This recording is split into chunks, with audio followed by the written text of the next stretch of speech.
कार्तिक के महीने में प्रदोष पड़ती है। उस प्रदोष पर प्रदोष काल में अगर एक आधी चम्मच भी गौ माता का दूध मिल जाए, एक छोटी सी कटोरी में सीधे हाथ में दूध और उल्टे हाथ में दूध, जल का पात्र या उसी पात्र के ऊपर दूध का पात्र रखकर हाथ में लेकर जो शंकर के शिवालय में देहली पर खड़ा होकर शंकर से अपनी कामना कर कर शंकर के मंदिर में जाकर दूध अशोक सुंदरी वाली जगह पर चढ़ाकर जल शंकर के शिवलिंग पर जो समर्पित कर देता है, देवाधिदेव महादेव उसकी कामना पूर्ण कर देते हैं, पूर्ण करते हैं। कि सोमवार की अगर प्रदोष पड़ती है, बहुत ध्यान से सुनना महाराज, सोमवार की प्रदोष पड़ती है तो शंकर भगवान कैलाश पर निवास करते हैं। हमारे यहाँ कहते हैं सोमवार की जो प्रदोष पड़ती है वो इच्छा पूर्ति करती है। कार्तिक के महीने में पूर्णिमा से पूर्णिमा के बीच में जो सोमवार पड़े, प्रदोष पड़े, शिवरात्रि पड़े, प्रयास करना।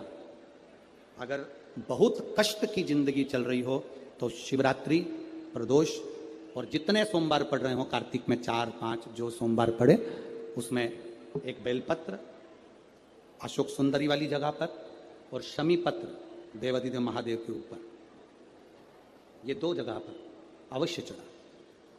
एक महीने में जितने सोमवार पड़ जाएं और प्रदोष पड़े और मासिक शिवरात्रि पड़े, उसमें अवश्य चढ़ा। बेलपत्र कहाँ चढ़ाना है? जम के बोलो जरा। अशोक सुंदरी की जगह। और शमी पत्र कहां चढ़ाना है? देवाधिदेव महादेव के ऊपर। एक बार चढ़ाकर देखो, आपके जीवन का जो आनंद है, जो अपने हृदय की कामनाएं हैं, अपने हृदय के भाव हैं, कार्तिक का जो महीना है भगवान षडानंद कार्तिकेय जी के लिए मूल है। इस षडानंद कार्तिकेय जी ने जब तारकासुर का संहार किया था, तारकासुर को जब मार दिया था, तो 33 कोटि देवताओं ने षडानंद कार्तिकेय जी को वर प्रदान किया।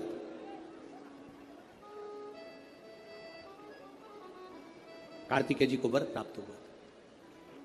तो लक्ष्मी जी ने और भगवान नारायण ने षडानंद कार्तिकेय जी से कहा, ए स्कंद देव, ए कार्तिकेय, कार्तिक के महीने में जो दीप दान करता है उसके घर में कभी संपदा की कमी नहीं आती है। कार्तिक महीने के दीपदान की महत्वता जैसे ही लक्ष्मी और नारायण ने कही, तब ब्रह्मदेव प्रकट हुए और देवाधिदेव महादेव प्रकट हुए मां पार्वती के साथ में, और ब्रह्मा जी प्रकट हुए मां ब्रह्माणी के साथ में। उन्होंने वर प्रदान कर दिया। षडानंद कार्तिकेय भूलवश भी अगर कोई बेलपत्र और शमी पत्र दोनों एक साथ, आपकी बहन अशोक सुंदरी और आपके पिता देवाधिदेव महादेव को शमी पत्र जो समर्पित कर देगा, षडानंद कार्तिकेय इस कार्तिक के महीने में देवाधिदेव महादेव कहते हैं उसके यहां कुबेर का भंडार शिव भर देते हैं। एक शमी पत्र, फिर समझिएगा, ये जो बेलपत्र है ये आप समर्पित करेंगे अशोक सुंदरी वाली जगह पर। कहां समर्पित करेंगे? अशोक सुंदरी की जगह। और शमी पत्र आप समर्पित करेंगे देवाधिदेव महादेव के ऊपर। बस इसमें एक चीज का स्मरण अपने को करना है, जब अपन अशोक सुंदरी की जगह पर बेलपत्र चढ़ाएंगे तो ये डंडी का जो मुख है ये महादेव के जो खाली स्थान है, खाली वाली जगह, उसे ओर होगा। शमी पत्र की जो डंडी का मुख है इसी की ओर, जिस ओर तुमने बेलपत्र चढ़ाया है उसी ओर शमी पत्र की भी डंडी का मुख उसी ओर होगा। जहां पर आप बेलपत्र की डंडी का मुख रख रहे हैं उसी ओर शमी पत्र की डंडी का भी मुख उसी ओर होगा। तो देवाधिदेव महादेव भगवान शंकर, मां जगत जननी जगदम्बा, प्रदोष के दिन या सोमवार के दिन तो शिव जी की जो सबसे छोटी लड़की है अशोक सुंदरी, उस अशोक सुंदरी वाली जगह पर इस बेलपत्र को, उस घी को बीच की पत्ती में थोड़ा सा लगा लीजिए। और जो अशोक सुंदरी वाली जगह है, जानते हो ना आप लोग अशोक सुंदरी की जगह, आपको पहले भी कथा में कहा, चंदन को लगा लीजिए। और महाराज बीच की पत्ती में थोड़ा सा घृत, घृत मतलब गाय का घी, गौ माता के दूध से, माखन से निर्मित उस घी को बीच की पत्ती में थोड़ा सा लगा लीजिए। और जो अशोक सुंदरी वाली जगह है, आप घी वाली बेलपत्र को अशोक सुंदरी वाली जगह पर रखकर ये जो चंदन लगी हुई बेलपत्र है इसका मुख ऐसा सीधा की सीधा रखोगे तो गणेश जी की ओर हो जाएगा, षडानंद कार्तिकेय की ओर हो जाएगा। अपनी कामना कर कर जिससे धन लेना है, पैसा लेना है या जो कार्य निकालना है वो नहीं निकल रहा, बहुत प्रयास कर लिया, अदालत में 50 बार हो जाए, काम नहीं हो रहा, तब इस बेलपत्र का प्रयोग करना, बाबा से विनती करना और विनती कर कर वापिस सजाना। केवल 2 प्रदोष या 2 सोमवार कर लीजिए, बाबा आपकी मनोकामना पूर्ण कर दे। प्रदोष का दिन, प्रदोष काल का समय, भगवान शंकर प्रदोष के दिन, प्रदोष काल में अपने भक्तों के घर पर नंदी के कान में जो बोल कर जाता है, शिवजी नंदी पर बैठकर उस भक्त के दरवाजे पर उसका कल्याण करने के लिए प्रदोष के दिन, प्रदोष काल में पहुंचते हैं। देखिए, अगर प्रदोष का व्रत नहीं कर सकते, प्रदोष के दिन आप व्रत नहीं कर सकते, मान लो आपसे भूखा नहीं रहा जाए, प्रदोष का व्रत नहीं कर सकते, प्रदोष के दिन आप भूखे नहीं रह सकते, मंदिर भी नहीं जा सकते, दिया भी नहीं लगा सकते, तो शिव महापुराण की कथा कहती है कि प्रदोष के दिन, प्रदोष काल में अपने ही दरवाजे के पास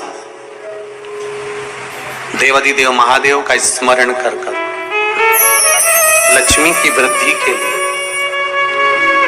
कार्य सिद्धि के लिए, संपदा को प्राप्त करने के लिए आप अपने ही दरवाजे के पास में एक दीप लगा सकते हो। कौन से दिन? प्रदोष के दिन। लक्ष्मी के लिए कोई उपाय करें तो कौन सी प्रदोष पर करें? तो अच्छे से सुन लेना भाइयों, शुक्ल पक्ष में जो प्रदोष पड़ती है वो लक्ष्मी की वृद्धि के लिए होती है। तो जितने उपाय आपको प्रदोष के बताए जाते हैं उस हिसाब से आप करो कि शुक्ल पक्ष की प्रदोष है तो लक्ष्मी का कोई उपाय करना। प्रदोष काल में, प्रदोष के समय पर, प्रदोष काल के अंतर्गत बेलपत्री का स्मरण किया है। वो बेलपत्र का स्मरण अगर संसार का मनुष्य कर लेता है तो महाराज ब्रह्मवृत्ता पुराण कहती है कि उस जीव का ऐसा कोई कार्य नहीं जो सफल नहीं होता। महाराज मेरा निवेदन रहेगा, किसी एग्जाम में आप बैठ रहे हो, इंटरव्यू के लिए जा रहे हो, किसी कार्य के लिए जा रहे हो, नौकरी नहीं लग रही, सर्विस नहीं लग रही, तो महाराज तांबे के कलश में 11 बेलपत्र को रखा जाए और तांबे के कलश में 11 बेलपत्र रखकर उसमें 11 सफेद पुष्प को डाला, लाल चंदन घिसकर कटोरी में लेकर जाइए।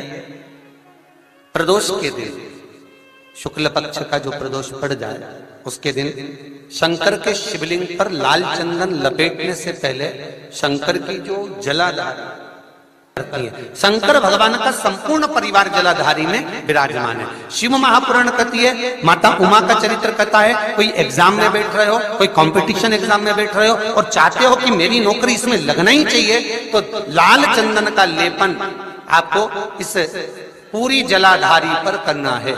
लाल चंदन का लेपन पूरी जलाधारी पर कर। और महाराज जी, जिस कलश में आपने घर से 11 बेलपत्र और 11 सफेद पुष्प जल के अंदर डालकर लाए हो, उसको आप चढ़ाएंगे तो इस तरह से चढ़ाएंगे कि उसका भाग हमें दिखे चढ़ते समय। ऐसे नहीं चढ़ाएं, उसको चढ़ाते समय इस तरह से चढ़ाएं कि वो जल का भाग हमारी ओर गिरता हुआ। महाराज जब आप वो समर्पित कर दें, बेलपत्र पुष्प आदि सभी चीजें, उस चंदन का एक थोड़ा सा भाग पूरी जलाधारी पर हाथ फेर कर अपने दरवाजे पर आते आते उसका स्पर्श कर दें। जिस दरवाजे से आप एग्जाम देने के लिए जाओगे, जिस घर से आप जाओगे, अपने घर के किसी भी दरवाजे पर उसका हाथ लगा दें या कोई स्थान को छू लें। जिसको आप दरवाजे को खोलकर, दरवाजे को स्पर्श कर कर या दीवार को छूकर या अलमारी को छूकर, जिसको भी छूकर आप जाओगे उसका स्पर्श कर लेना। फिर आपको कुछ नहीं करना है, उमा और महेश ही सब कुछ करेंगे, जो उनको करना है सब साथ ही। किसी व्यक्ति ने अपनी जिंदगी में एक नियम बना लिया कि मुझे प्रदोष के दिन बाबा देवाधिदेव महादेव को एक कमल का पुष्प चढ़ाना। और कई मौसम ऐसा होता है कि उसमें कमल का पुष्प नहीं मिलता, तो कमल गट्टा बाजार में मिलता है, देखा है आप लोगों ने, काला कलर का होता है कमल गट्टा। एक कमल का गट्टा भी यदि देवाधिदेव महादेव को, यदि कोई कितना भी दरिद्र है, कितना भी गरीब है, उसका कोई व्यापार नहीं, कोई व्यवसाय नहीं, कोई नौकरी नहीं, कोई चाकरी नहीं, कितना भी परिस्थिति से मारा हुआ व्यक्ति है, अगर उसने प्रदोष नियम बना लिया, प्रत्येक 12 महीने का मैं नियम लेता हूं और पूरे 24 प्रदोष मैं बाबा को कमल का, जिस समय पर कमल का पुष्प मिल जाए उस समय पर कमल का पुष्प चढ़ाओ, ना मिले तो कमल गट्टा चढ़ाओ।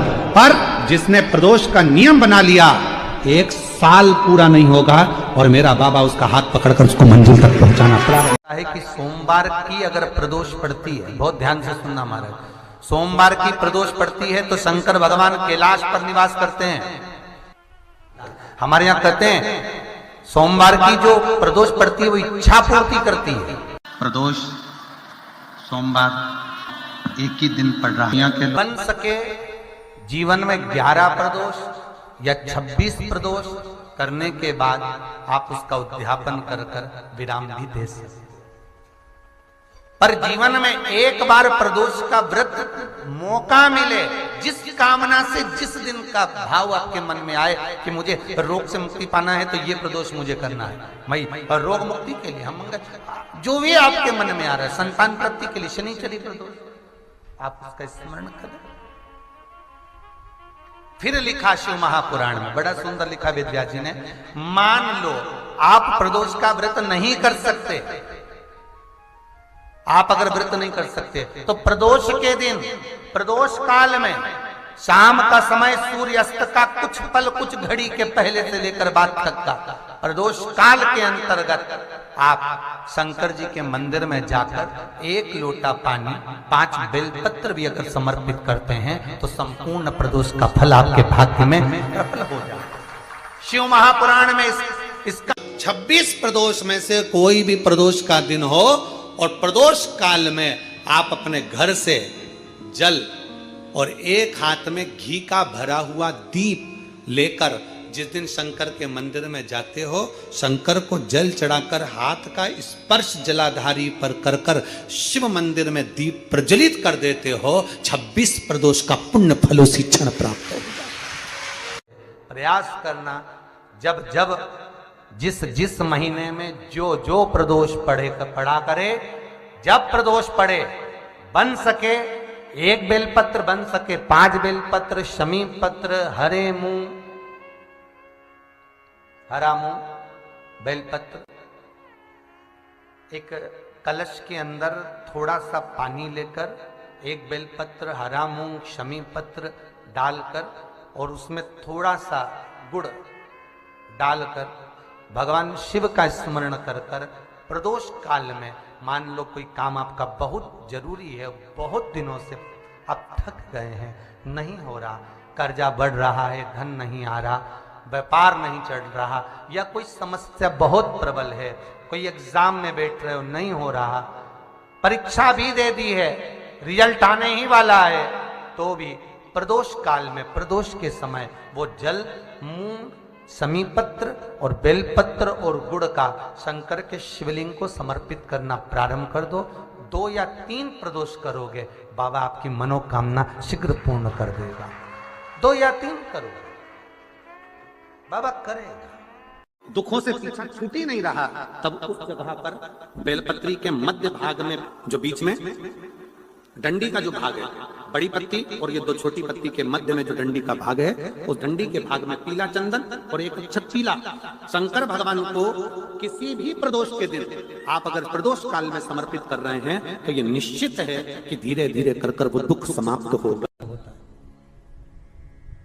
तो प्रदोष व्रत का नियम जो आप ले रहे हैं, प्रदोष व्रत को जो आप श्रवण कर रहे हैं, उसको जरा ध्यान से सुनिएगा। सबसे पहले स्नान ब्रह्म मुहूर्त का, सुबह का, उसके बाद में फिर आसन पर बैठकर भगवान की भक्ति को धारण करना, शंकर का अनुमोदन करना, शिव भक्ति में डूबे रहना, शंकर का स्मरण करना, शंकर के नाम का स्मरण करते रहना, ये प्रदोष का मूल तत्व। महाराज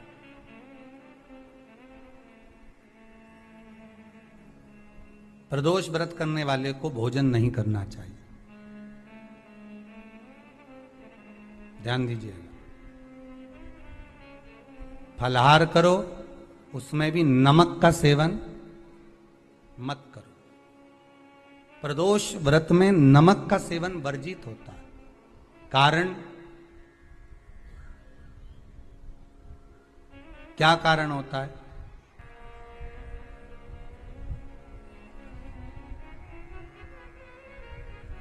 पूजन करें प्रदोष काल में, शिव की आराधना करें,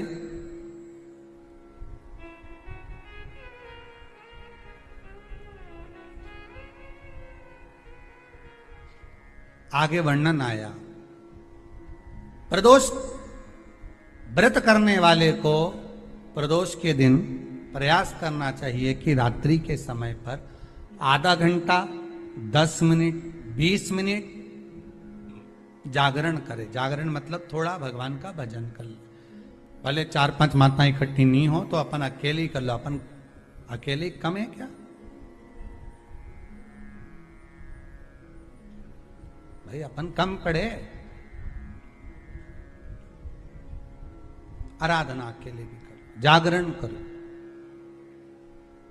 जब आपकी 11 प्रदोष हो जाए, 26 प्रदोष हो जाए, तब उद्यापन करो। उद्यापन 2 ब्राह्मणों को जोड़े से बुलाओ।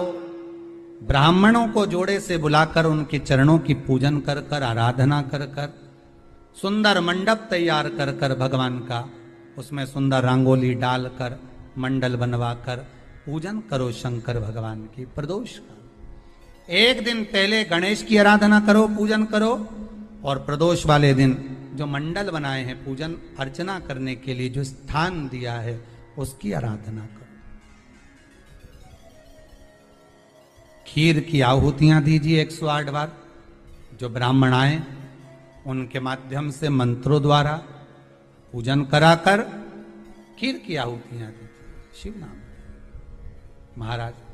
फिर ब्राह्मणों को जोड़े से भोजन कराकर, चरणों को नमन कर कर, दक्षिणा प्रदान कर कर, निवेदन कर कर ब्राह्मणों से कहें, हे ब्राह्मण देवता, आप हमें आशीर्वाद प्रदान करें कि जिस प्रदोष का हमने व्रत किया है उस व्रत का पुण्य फल हमें प्राप्त हो। ऐसा ब्राह्मण चरण को नमन कर कर, प्रणाम कर कर उनसे अपने मस्तक पर अक्षत छुड़वाएं। फिर नमन कर कर, भोजन कराकर विदा करें। शाम को भगवान का जागरण करें। ऐसे प्रदोष व्रत का उद्यापन कर अपने जीवन को सार्थक बनाएं। ऐसा सुंदर